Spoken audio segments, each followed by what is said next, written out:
sekali. Ya, nggak apa-apa. Tadi itu cuma pakai 1 kentang setengah wortel sudah jadi segitu. Kenapa? Maksudnya, yang diobo.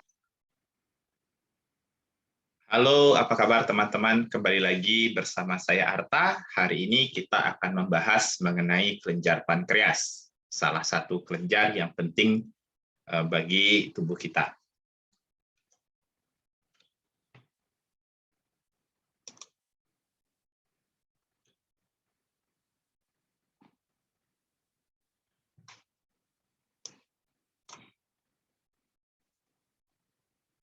Kelenjar pankreas merupakan kelenjar eksokrin dan endokrin. Kalau kita lihat, ini adalah gambar kelenjar pankreas, kurang lebih letaknya dekat dengan lambung, dan kemudian ini adalah gambar histologi dari kelenjar pankreas. Nah, di sini bisa dilihat pada kelenjar pankreas, kita akan menemukan kelenjar eksokrin yang terdiri atas sel-sel asinar di bagian ini, ya. Jadi sel-sel asinar ini menghasilkan enzim dan ion bikarbonat yang membantu proses pencernaan di usus halus. Jadi sekret dari kelenjar eksokrin itu akan dialirkan melalui saluran pankreas yang terlihat pada gambar B ini. Nah, kemudian di kelenjar pankreas juga terdapat kumpulan sel yang kita sebut atau kita kenal biasanya dengan pulau Langerhans. Nah, ini adalah kelenjar endokrin. Ya, kelenjar endokrin ini akan menghasilkan hormon yang nanti akan dialirkan melalui peredaran darah ke seluruh tubuh.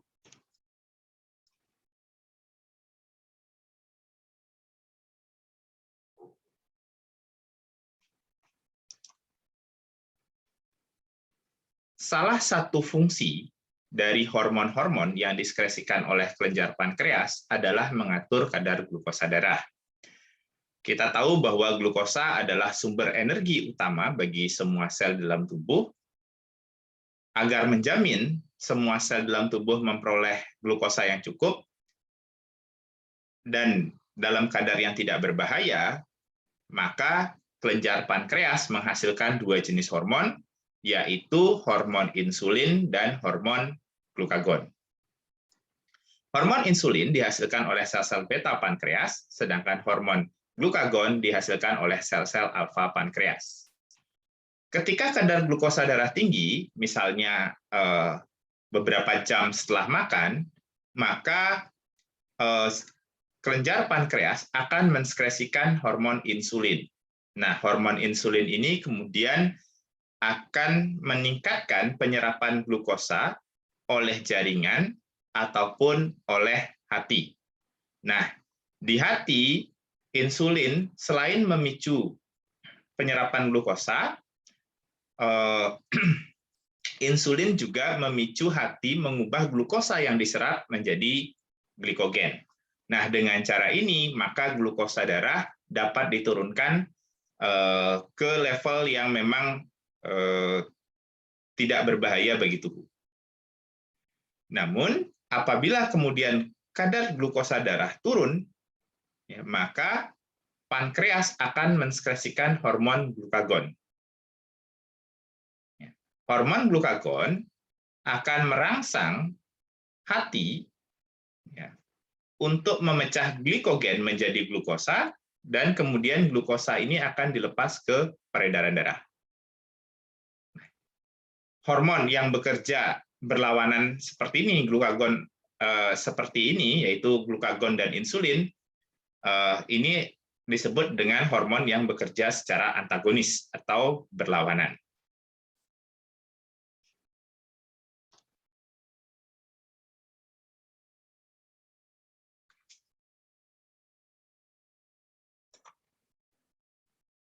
Bagaimana sih hormon insulin bisa dilepas oleh pankreas?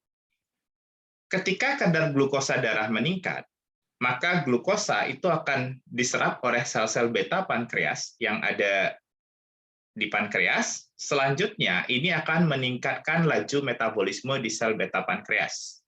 sehingga produksi ATP akan meningkat. Nah, produksi ATP yang meningkat ini akan menghambat kanal potasium atau kalium dan menyebabkan membran mengalami depolarisasi. Nah, selanjutnya membran yang mengalami depolarisasi itu akan menyebabkan ion kalsium masuk ke dalam sel-sel beta pankreas. Nah, masuknya ion kalsium ini akan menyebabkan eksositosis atau pelepasan pelepasan hormon insulin ke dalam darah. Nah, di sini kemudian insulin akan beredar di dalam darah dan menjangkau sel-sel yang memiliki reseptor insulin.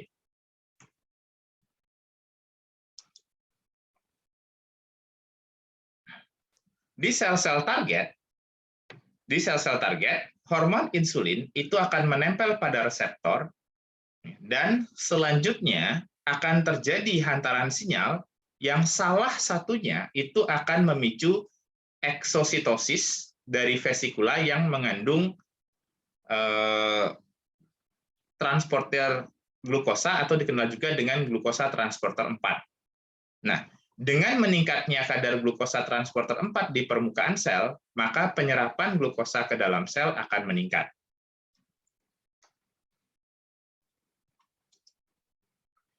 Adanya gangguan pada hormon insulin, baik itu berupa produksi ataupun respon, itu akan dapat menyebabkan peningkatan kadar glukosa darah di atas normal yang pada tahap tertentu dapat memicu terjadinya penyakit diabetes mellitus.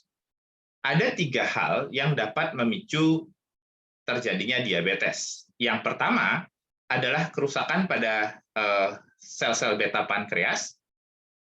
Ini akan ditandai dengan kadar glukosa darah yang tinggi dan kadar insulin yang rendah. Nah, tipe ini dikenal dengan diabetes tipe 1 yang biasanya terjadi secara genetik, atau bisa juga terjadi akibat adanya penyakit autoimunitas. Berikutnya adalah diabetes tipe 2, atau dikenal juga diabetes yang disebabkan oleh resistensi reseptor insulin. Jadi pada penderita diabetes tipe 2, kadar glukosa darahnya tinggi dan kadar insulinnya juga tinggi. Nah, di sini reseptor tidak dapat bekerja dengan baik, sehingga meskipun kadar glukosa darah tinggi, sel-sel target itu tetap tidak mampu menyerap glukosa tersebut.